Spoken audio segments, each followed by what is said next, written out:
Hey, we just want to say congratulations. Lars, tell us about the property you just closed on this week for Yeah. zero Yeah, down. yeah. Actually, last week Thursday was Yes, closing. yes, last Thursday. Yeah, we got a Morby slash stack deal, duplex on Bradenton Beach. That's Florida Gulf Coast. Mhm. Uh, True zero down. Um, we even ended up with 37K in our pocket, which we need to do some renovations, put in some new floors, etc. But yeah, my first stack deal, and it was a pleasure working with Tim and Marcella and the team to get it done. And it was, yeah, it was a very smooth transaction. Tim and Marcella answered all questions along the way, and yeah, we're happy. We're now full speed trying to get it ready for. It's going to be used as a short-term rental. Well, hey, welcome in, and this is our buying zero down Zoom, and we're hoping that we can just give you guys some value and help you understand how this process works a little better. We've had some great meetings the last couple weeks. Um, Last week, I believe we had our DSCR lender friend in, Josh Trujillo, and he was great. He answered some questions, and we had one of our borrowers, Lars, was in answering questions. So it was really good. Today, our focus is something that Austin had asked a question 2 weeks ago. Are we going to do a Zoom where we talk about, well, how do you even start this conversation with a seller? Like, how do you get into that? So that's the topic we want to cover today. But before we jump into that and sharing some information, does anybody have any questions or deals they want to do a quick look at? Not a deep dive, but maybe just a quick look to see if it makes sense for a zero down purchase, or anything else. Questions? You can either unmute or just put it in the chat as well if Hmm. you're not able to Yeah. talk. So, all right. Nothing today. All right. That sounds like a plan. Maybe you will later have some more questions. Don't see anyone, so we can move forward. Sure. Let's jump right in then, because I think we may have some more questions after we go over some of this information. Which um, is here. Okay. All right. Can you guys see that screen? I hope. Yep. How to approach potential stack method sellers, maximize seller proceeds, reduce tax burden, generate passive income. So those are some of the reasons why a seller would want to consider this. But let me see if I can get there we go. Why sellers choose seller carryback financing. Understanding the hidden motivations positions your offer as a winning solution. So one of the first things that often comes up is that if depending on what they're going to do with the money, if they sell a property and they have a pretty large amount of equity, most cases they're going to have to pay capital gains on that entire amount. And so one motivation is, look, if you take a smaller amount up front and then take payments over time, you can spread out the capital gains taxes over multiple years. Um, via the IRS installment sale rule. So that's a big plus. You could promote that. Another potential thing is this, depending on how good of a deal you're getting, there's all these different levers, right? There's price, there's payment, there's interest, there's when, are you paying on interest and principal or interest only? So all of these different levers can be adjusted when you put together your offer to the seller in terms of the terms of the note. And one of those is the interest rate. If you get a good price and you know that the property is undervalued, but the seller is happy with the price they're getting, you could offer them a little bit higher of an interest rate on the note. That might make them happy. So that's one option. Another one is definitely higher price.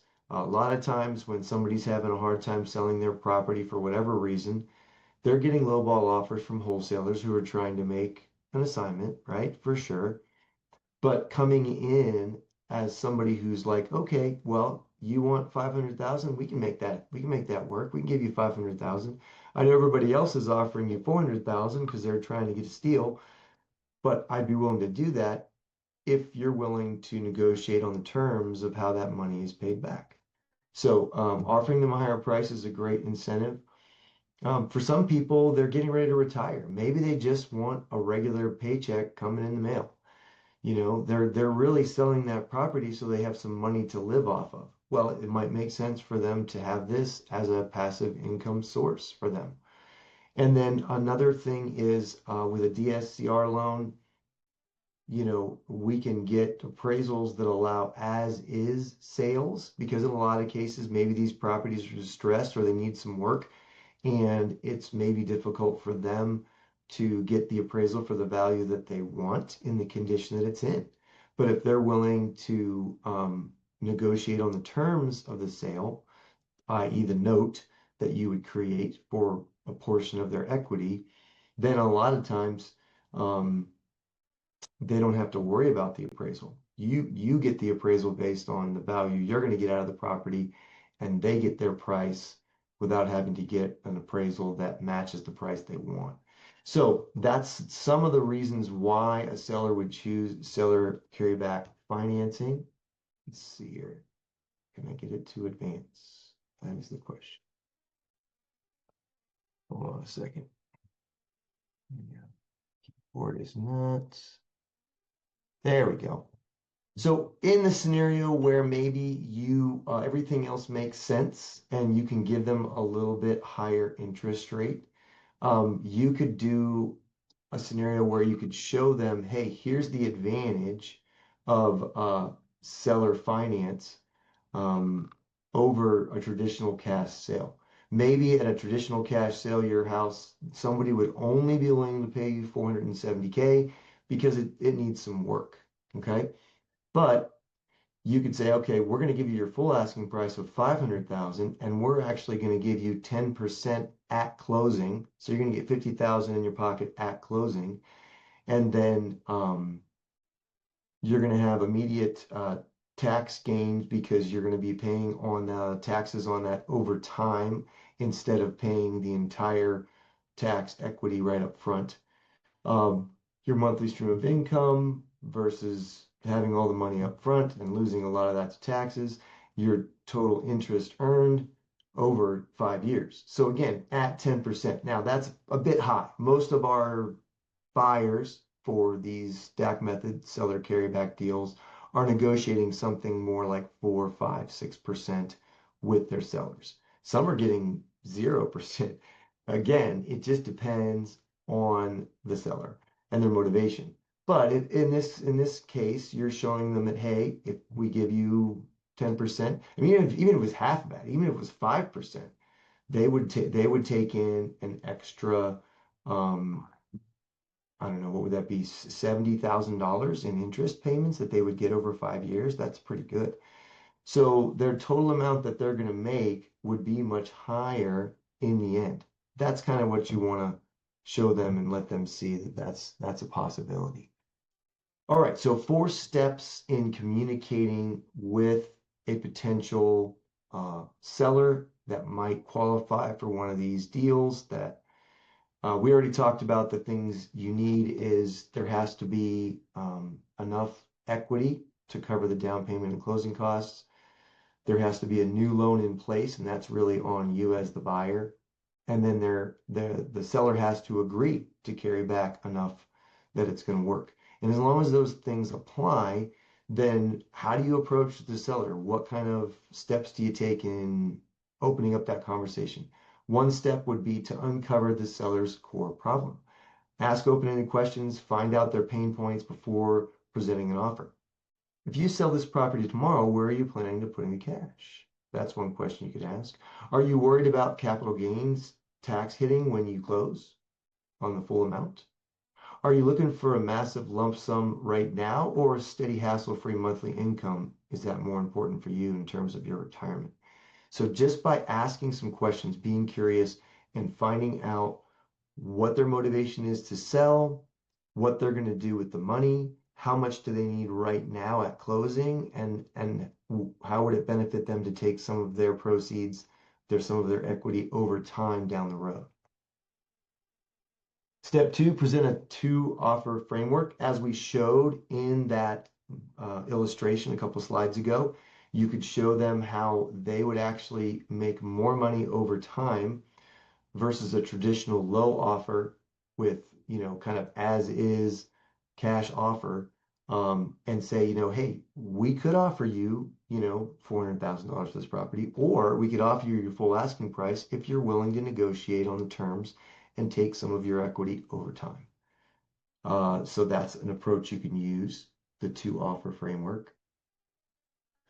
Another example would be to use the bank analogy. We kind of touched on this already. Mr. Seller, instead of giving all your equity to a traditional bank and letting them make money off the new loan, I want to pay you interest directly to you. You can act like the bank. You hold the legal note secured by the house.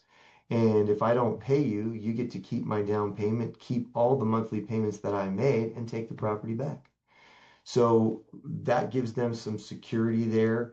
And it allows them to see that there might be some benefits to them being the one earning the interest on this money as opposed to them putting it in a bank and letting the bank earn the interest.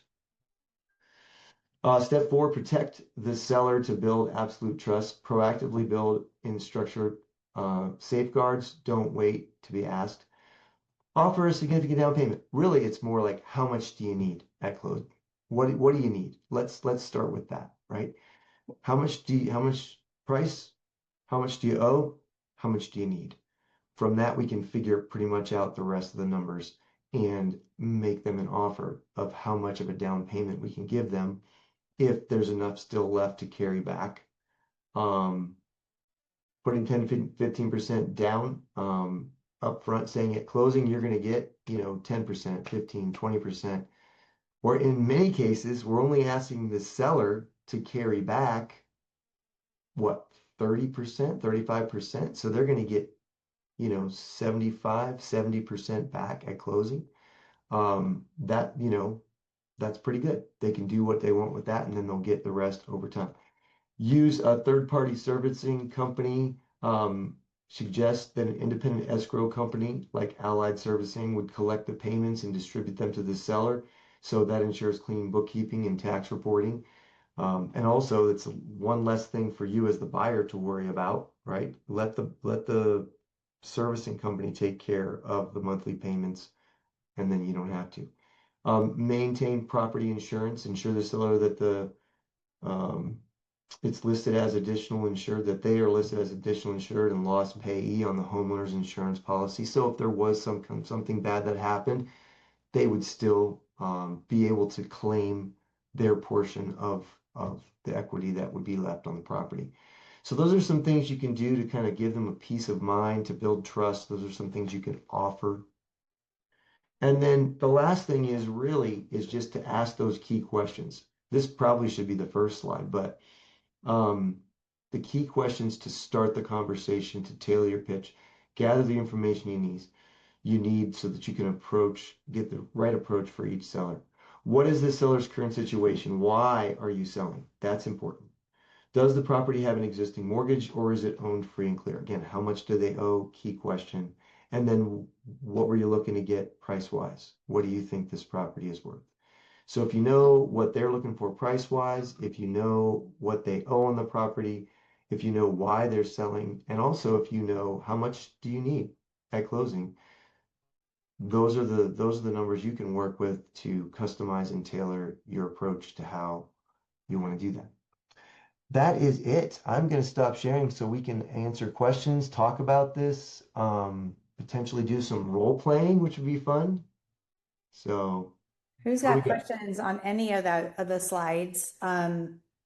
Or if you're very familiar with this, put a 1 in the chat if this is the first time you're learning this information. First time. Good job, Austin. Austin's our note taker. Love it. Okay, how many? I'm not sure if Austin meant he says I've taken some notes. Maybe he means that he's actually worked with seller Yeah, finance. I don't know. yeah, I know he has. Mark's got a question. So Mark's raising his hand. go ahead, Go Mark. ahead, Mark. I've seen the sample LOI that you've sent to Benji. It's very good. The one line that I understand, but I'm not sure the seller is going to understand. And I'm wondering what your experience with it has been or how you might turn that around. And it's on the security and closing. The seller is getting a note secured by the property, but then it says, seller acknowledges and approves assignment of the note to a third-party funding source at closing. I understand what we're doing there is that we're doing a double closing, but what I don't understand is how a seller is not confused by, well, what do you mean my mortgage is being assigned?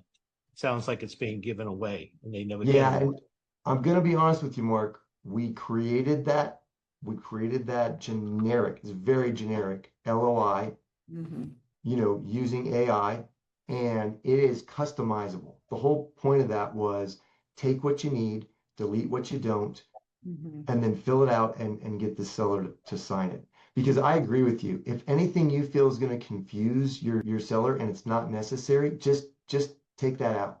Edit that out and don't use it. I think in some cases that might be helpful if you're working with a savvy investor and they understand the process. But really what we're saying is, hey, you're agreeing to transfer some of your equity at the first close over to our attorney so that we can basically do the seller carryback. I understand what you're saying, though. The wording is confusing, and I agree with you. We probably should just change that or take that out. If you have suggestions, by all means, send it to me, reword it. I would love that. We'll fix it, and that way going forward, it'll be less confusing. Oh, can't hear you at all, Mark. Oh, are you muted, Mark, or are you, what happened He's there? not muted, but for some reason we're not getting sound Yeah. on his end. Let me see. Why are we not getting sound? He was just talking. Looks like your mic is showing it's on. If you Yeah, can hear you're me. not muted, but I'm not sure what's going on. somehow we lost it. Yeah. Well, we'll try to get that working. You can type something in the chat if you want, Mark, or we'll come back to you. Try again. No, Not hearing anything. that's so weird. Yeah, it's strange because it doesn't show that you're muted. Yeah. Let me try muting and unmuting you. Let's see if that does it. Mute. Ask to unmute. But now you've muted I everybody. know, but no, I just muted Mark. Now, try again, Mark. It shows okay, got it. Okay. No, No, try again, Mark. we're No, not hearing you. nothing. Somehow your microphone. Maybe go out and come back in, Mark. Try Yeah, that. we could do that. He can do that. Yeah. Yeah. Okay. Anybody else have questions? Elizabeth. Hi, how are you? Hi. I'm sorry I joined late. I No kind of problem. spaced it out. I was so busy. And oh my God, I hope I didn't miss a lot. Yeah, it's all good. We're good to see you. We're happy you're here. No worries. We'll send you the replay. So. Oh, that's great. Thank you so much for doing that. Yeah, Of course. Do you have a question for us? What was the topic today? So the topic is, how do you begin the conversation with the seller? How do you approach this whole idea of seller carryback with a seller that potentially could work? Right. Awesome. Oh, okay. You'll see the recording of the presentation that we went over. Austin, do you have any questions since you took notes? You good? He's good. All right. All right. Well, so let's do the role play. Let's start that and go from there. We'll start. We'll just start. And does anybody want to role play a scenario that they are currently talking to a potential seller? They maybe got stuck in the conversation for whatever area you maybe need help on.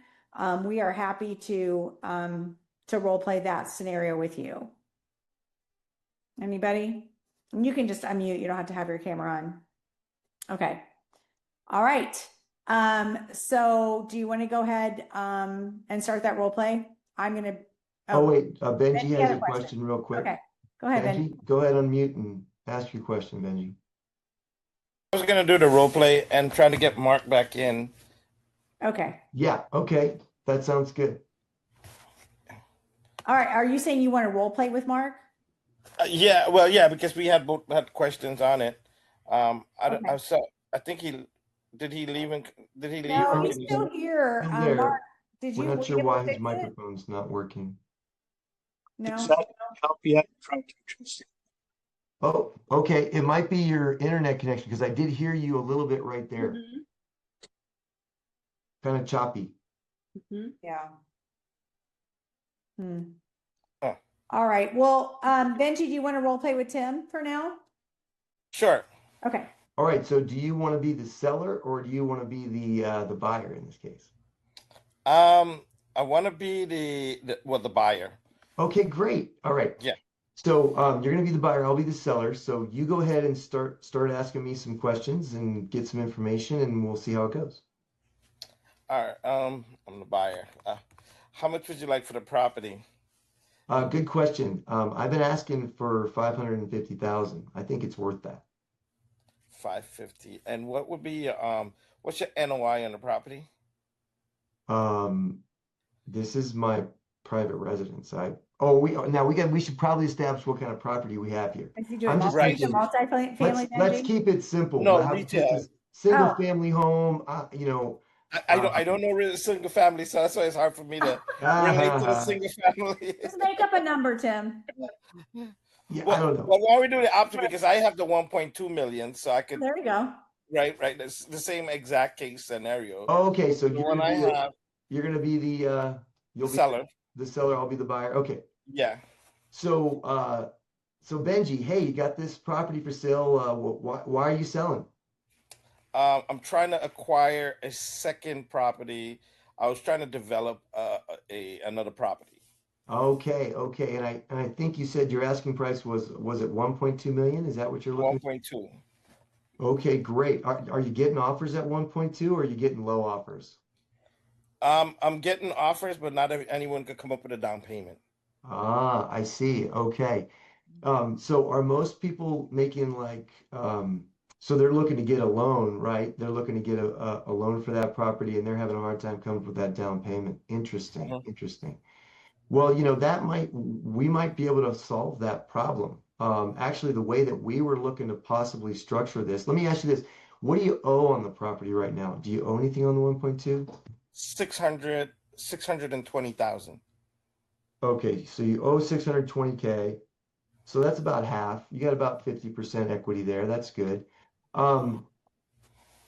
Yeah, would you need all the money up front, or would you be okay getting just some of your money up front so you could do the other deal and then taking the rest of the money maybe on payments over time? Would that be something you would be open to?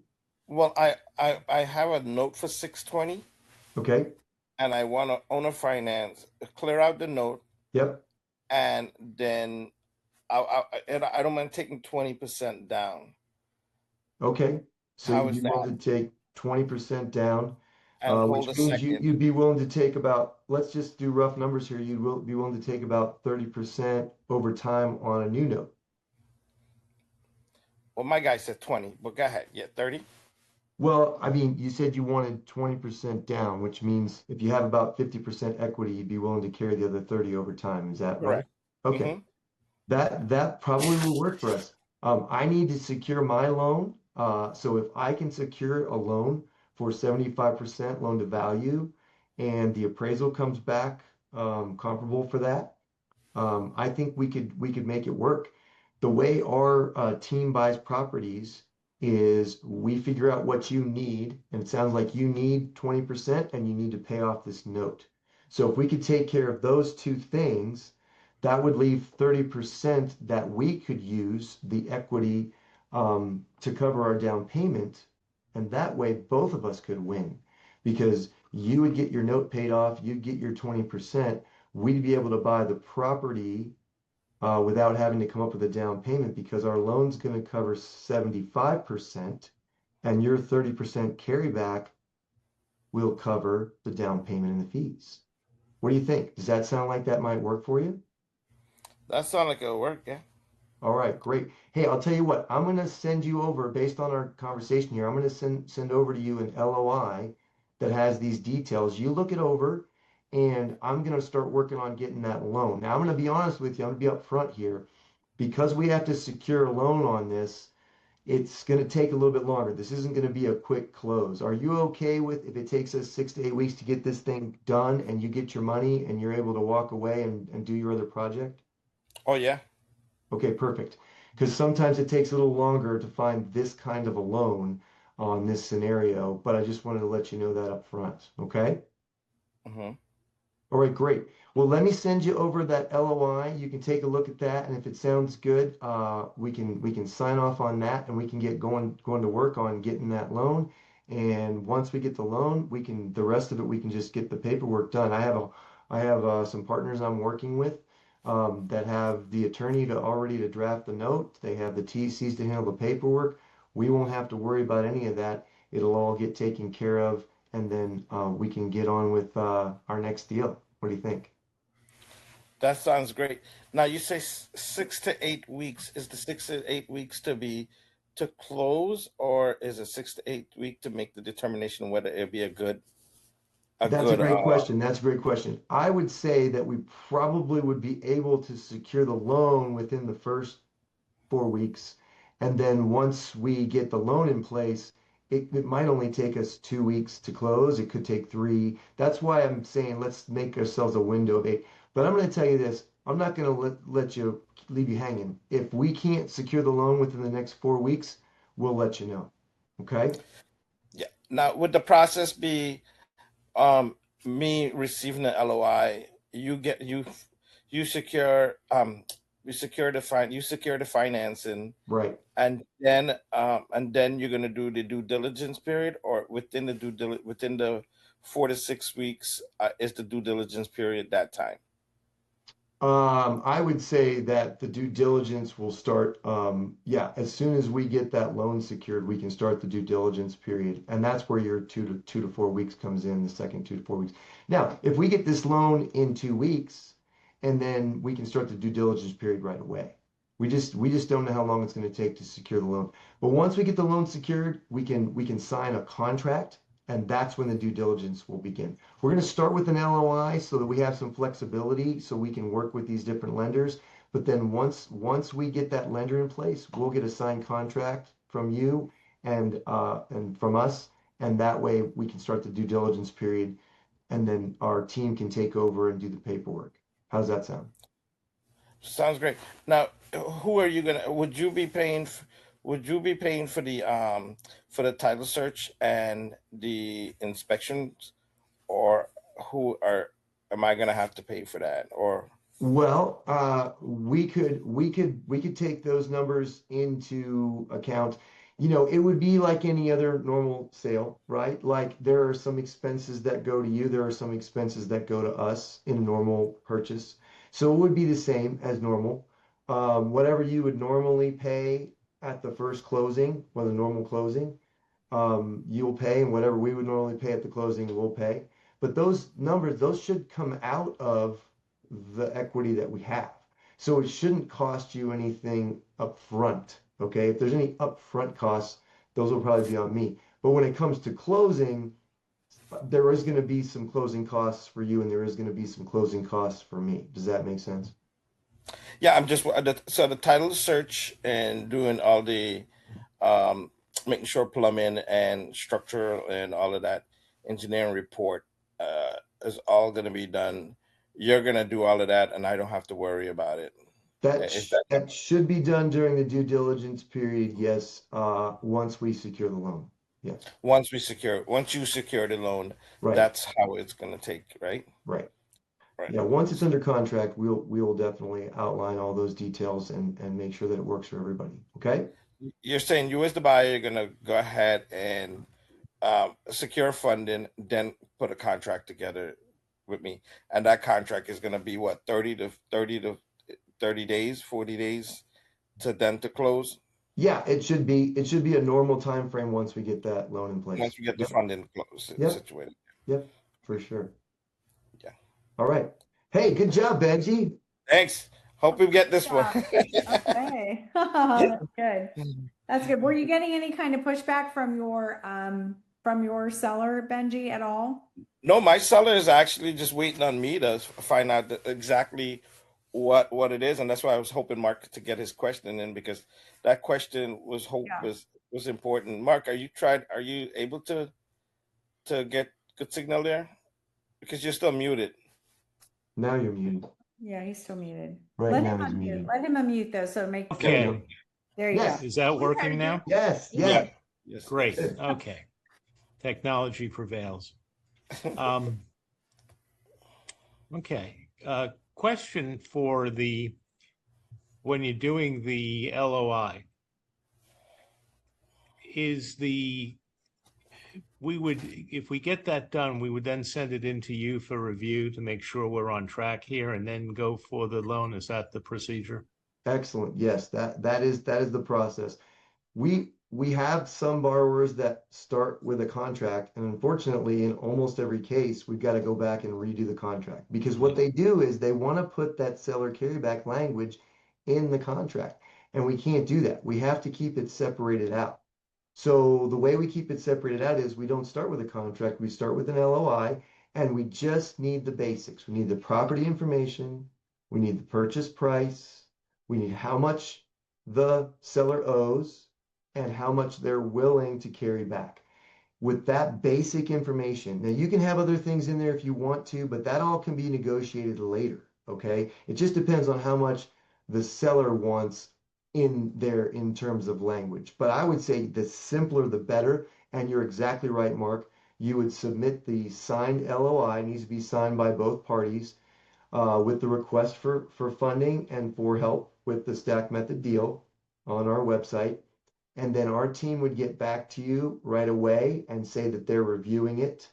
They would look over the numbers and make sure that it all sounds good, that there's enough money to cover the down payment and closing costs. And as long as the numbers look good, then they would transfer you over to our back end TCs, the ones that actually do all the paperwork for these stack method deals. Okay. So then you would book a call with them. They would get on the call and talk through so that you can outline exactly what you want to do. And then they would have you set up the Relay bank account in case you need a proof of funds. You got to have that Relay bank account set up underneath the purchasing LLC. So might as well get that set up and ready so that if we need a proof of funds for the lender, we can get that done quickly. So that's why that's an important step. And then at that point, if you've been approved for stack method and you're requesting to use our team for their TCs and the lawyer and everything, which makes sense for the first deal, just to use the whole team. They really are more than just TCs. They're really a compliance team. They have seen hundreds of these, so they know what works and what doesn't, and they know the different states and the different things that they're going to come up against. So they are going to make sure that everything's in compliance. And that's really the value of that $1,400 non-refundable upfront, is that compliance piece where they're going to make sure everything's good to go. Now, at that point, the 1,400, we give you the list of the DSCR lenders and you start making calls. We talked about this a couple weeks ago. One of the responsibilities of the buyer is to talk to enough brokers. Really, you're not really talking to the lenders, you're talking to the brokers, and then the brokers all have. So if you talk to 10 brokers, you're probably talking to 50 lenders. If you talk to 50 lenders, you're going to find the right one for your deal. Hopefully, that is the hope. Now, if you want to look ahead of time and try to find someone so that you already have that DSCR lender or whatever kind of loan you need in place, the bigger the purchase, the more challenging it is to be able to find that right lender. If you're just doing a single family home for 500K, there's dozens of DSCR lenders that can handle that. But if you're looking to buy a $2 million commercial property, there's a lot fewer lenders that are going to take that on, that are going to be, okay, we can underwrite this. We see what's happening here. We're good with this. We're good with that. So that's the challenge and that's the grind. That's what it's going to take. That's why these aren't easy, because you've got to find the right lender that's going to match up with our system. You find the right lender that's going to give you what you need in terms of loan to value, right? And in terms of rates. And then you make sure that they match up with what we have. Are they okay with our procedure? And then we've got a match and we're good to go. And at that point, our team will help put together the purchase contract so we can get that signed. And then we can get the title company involved and start doing all the paperwork. And then we can get the attorney working on the note so that's ready to go. And then we just set that closing date. We do the first close. We fund the down payment and closing costs. The lender funds the rest. The extra money gets sent over to the attorney. They take care of, record the note, return our funds and our fee to us, send the extra money over to you, and send the note over to the seller. And there you go. Is it possible to talk with a lender where we don't have a deal yet because we're still working with you and everything else. Everything's not, the I's are not dotted and the T's are not crossed. But Right. Can we at least talk to them and so that they could say, no, there's no way in the world we would deal with this dog because we don't deal with these type of properties or this state, this location, or whatever it is, so that we're not spinning wheels and we'll just go on to a different deal. Yeah, unfortunately what we have heard from our team is every deal is different and every lender is different. So you kind of need to have the deal and then run it across the lender for them to say, we don't deal a lot in hypotheticals, and they're probably not going to either, in terms of if we had a property that was in this area that was worth 2 million, blah, blah, blah, they're going to be like, give us an address. We got to look at this. We can't give you an estimate based on a hypothetical.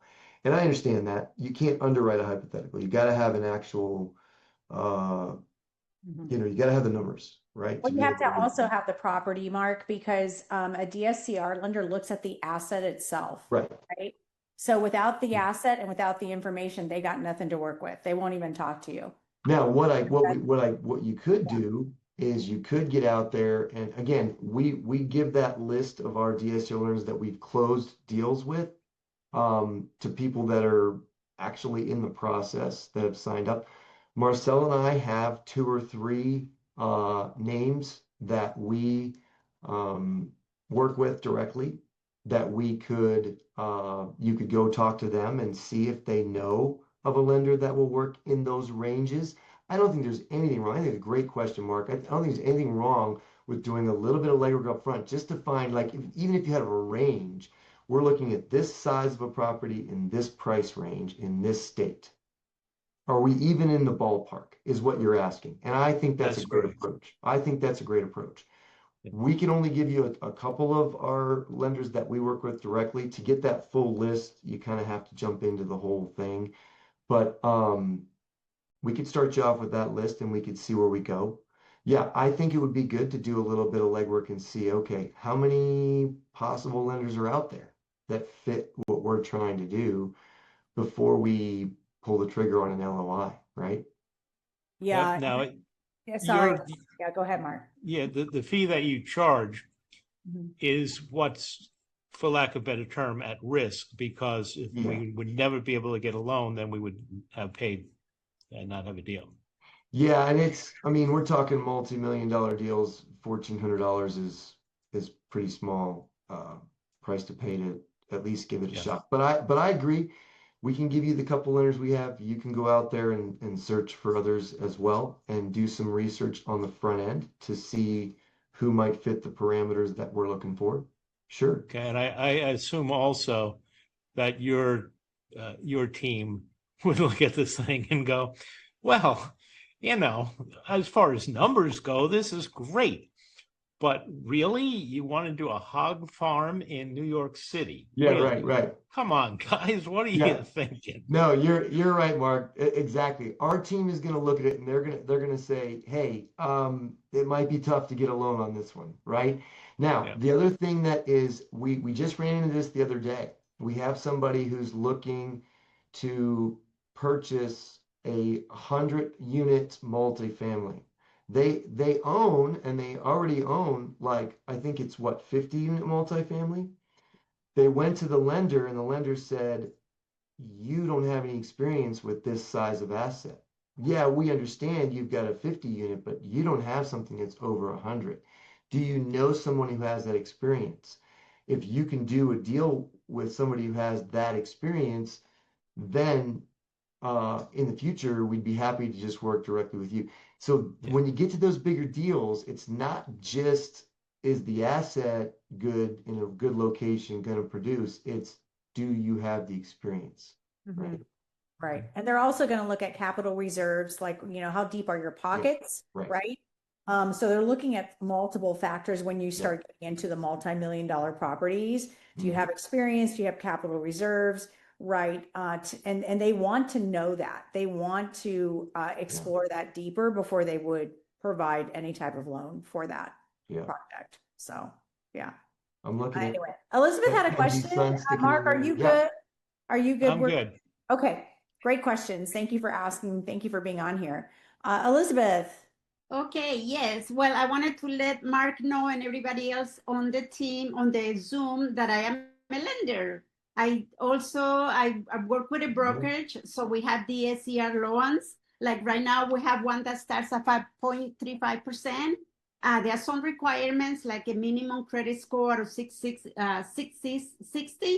and we can cover up to 85% LTV, depending on the underwriting that we can do. So that's great, Elizabeth. Do you know Yeah. what your maximum loan amount is? Oh my God, we have access to up to 850 million.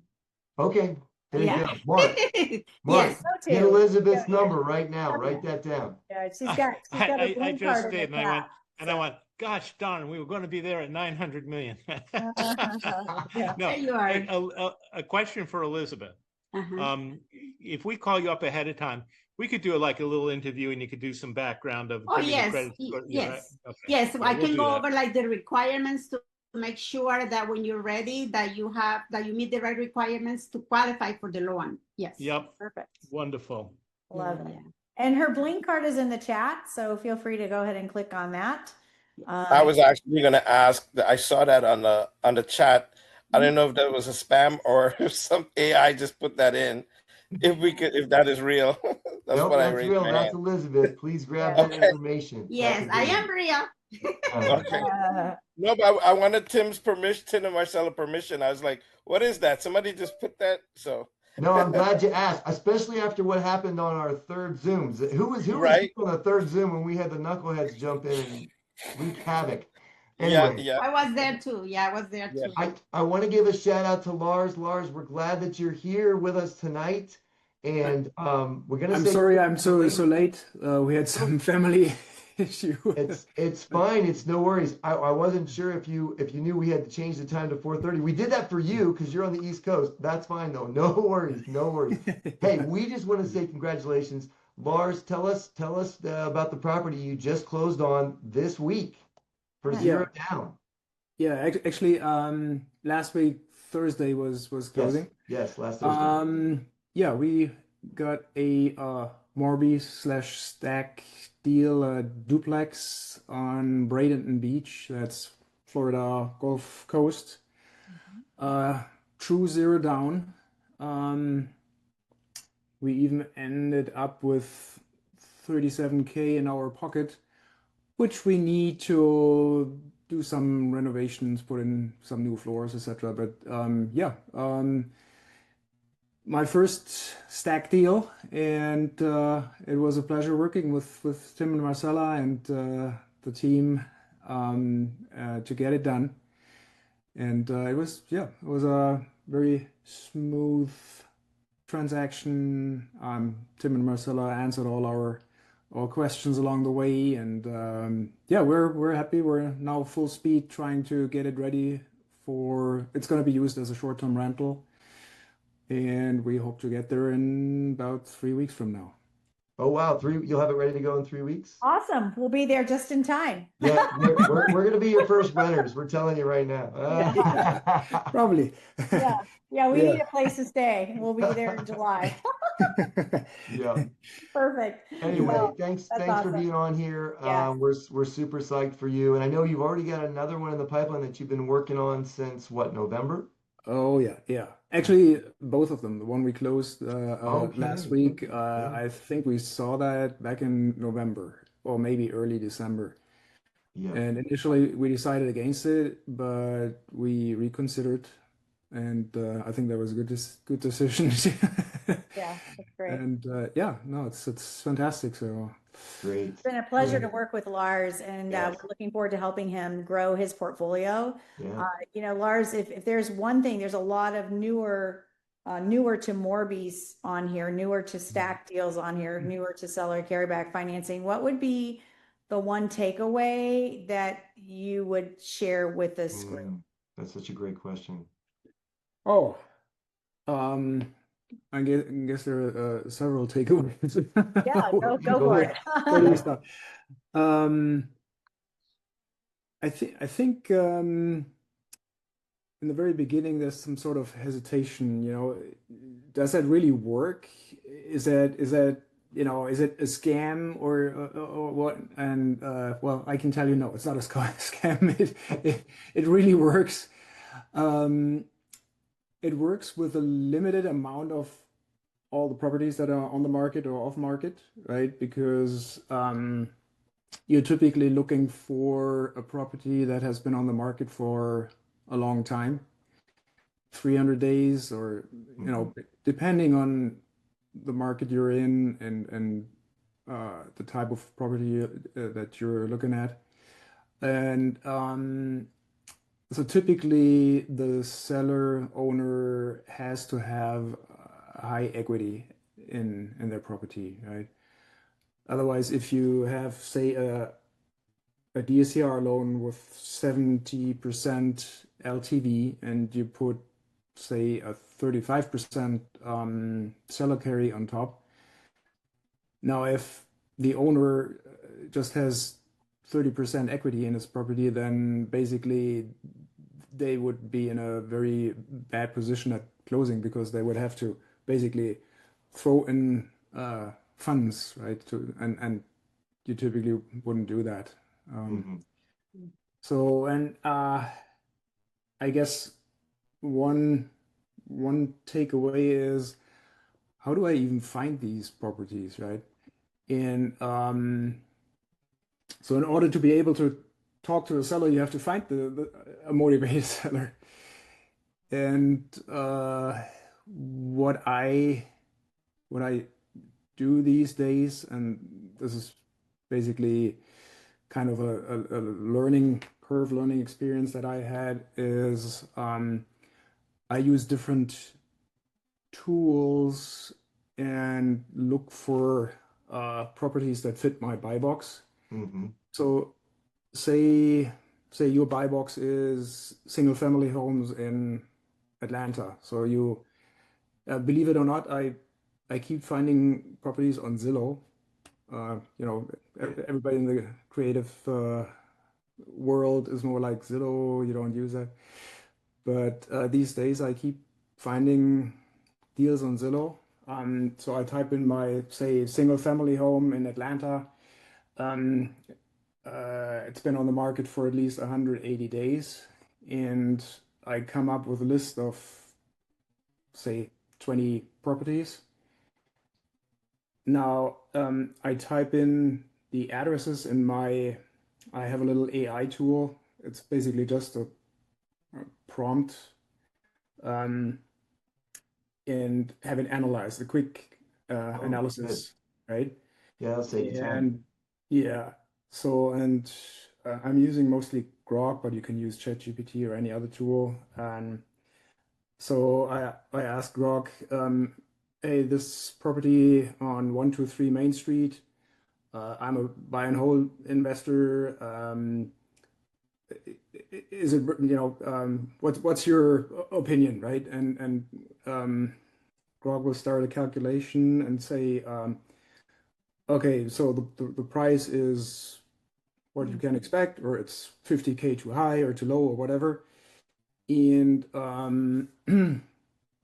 and basically, as a result, gives me something like um, you would end up with a negative cash flow of minus $50 a month or plus positive $200 a month. And so Zillow or Deal Source or whatever gives me properties that fit my buy box. Then I filter it through the AI tool, which tells me, yeah, it could work. And then I end up with a list of properties that are worth, calling a seller or seller's agent or whatever. That's a great way to filter it down. I love that. You start with those broader tools. Yeah. You use a very specific prompt in AI to narrow the field down, and then you only call the ones that make sense, and that way you're Mhm. not making a ton of calls for no reason. And then like when you make those calls, like we did a little role play earlier, and I kind of went over Mhm. some things that people might of how they might approach a seller. But let me ask you, what are some of the questions that you start off with, or how do you start that conversation when you make those, 5, 10 phone calls from that filtered list? Mhm.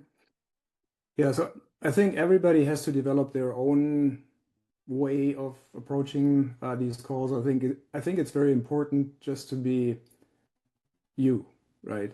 So Hmm. you don't read a script because it's just awkward. I try to find out something about the property or the seller, and start a conversation with small talk, right? So just 2, 3 minutes. Hey, I've been in the area before. I stayed at a house 2 blocks down, or the seller is a local football coach, and you start talking about football. Not too long, just a little warm up. Um, because my experience so far has been, if I start a conversation and say, "Hey, I'm an investor," about 50% of sellers or agents already start putting you down. So I guess what I'm saying is, um, you want to be you. You're a person. You're not an AI bot, whatever. So make it a little bit personal, and don't try to nail them down in the first like 5 minutes. I'm sorry, I have some call coming in here Oh, no from worries. whatever. No worries. It's not even showing up. It's all good. Okay. Well, Oh, that's it's great. actually a contractor, but Oh, I can okay. call him back.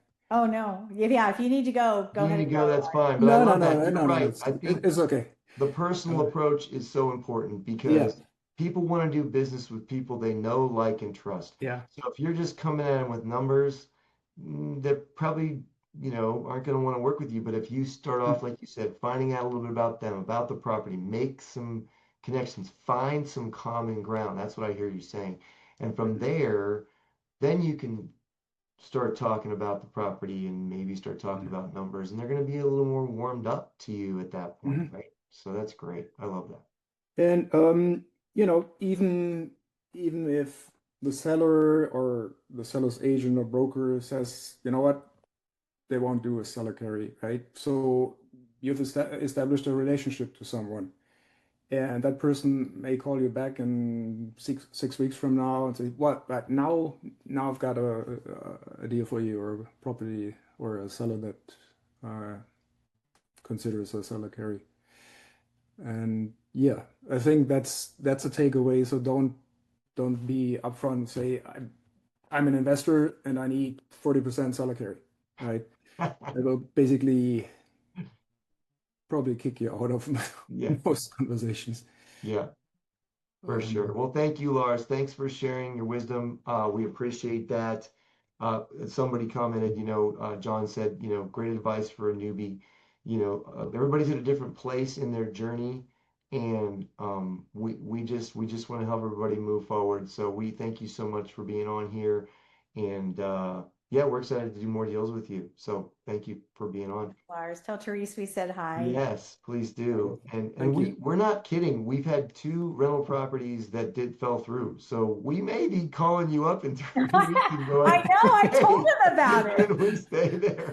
Yeah, I told him all about it yesterday. I'm like, what is going on with Yeah. all these rental properties on the Gulf Coast? Like, I Yeah, don't, yeah, it's crazy. I don't know Yeah, what's going yeah. on. Oh, it's actually a good point. I need to get with our property manager and see if we can find out something about these cancellations.